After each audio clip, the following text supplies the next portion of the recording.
ప్రేమ అంటే ఏంటి చెప్తున్నా, చచ్చిపోయే వరకు చెయ్యి వదలకుండా ఉన్నాడు. ఉన్నాయి పరిస్థితులు మారిపోతారు, కరెన్సీకి మారిపోతారు, వ్యక్తులు పరిచయలకు మారిపోతారు, రకరకాల విషయాలకు మారిపోతారు.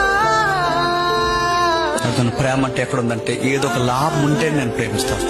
నా నుంచి ఏదైనా లాభం లేదనుకోండి, నా స్నేహితులు కూడా నన్ను చెప్పండి ఎందుకంటే సొసైటీలో అంటున్నాడు ప్రేమ పూర్తిగా కనుమరుగైపోద్ది. ఎక్కడ మీరు చూడండి, నిజాయితీగా ఉన్న పర్సన్స్ చూపించండి, ఏళ్ళు మీకు కనబడదు, ఎక్కడో తక్కువ.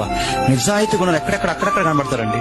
మీకు ఎక్కడైనా నిజాయితీతో ప్రేమించాలి ఉన్నారని చూడండి, ఎక్కడ మీకు కనబడదు. మీరు ప్రేమగానే అన్ని పార్కుల దగ్గర పోకండి. నేను ప్రేమగానే అన్ని సెక్టార్లో ఉన్న ప్రేమ కోసం మాట్లాడు. మనం బాధపడతామని మనకు వ్యతిరేకంగా పని చెప్పిన మన కొరకు నిలబడే స్నేహితులు లేరు. మనలుగా ప్రేమించే స్నేహితురాలు లేరు.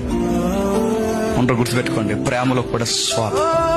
ఇవన్నీ ఎందుకు ప్రభు అంటే క్రమం పోతాది చెప్పండి, అక్రమం విస్తరిస్తుంది, ప్రేమ రోజు చెప్పండి అలాగే.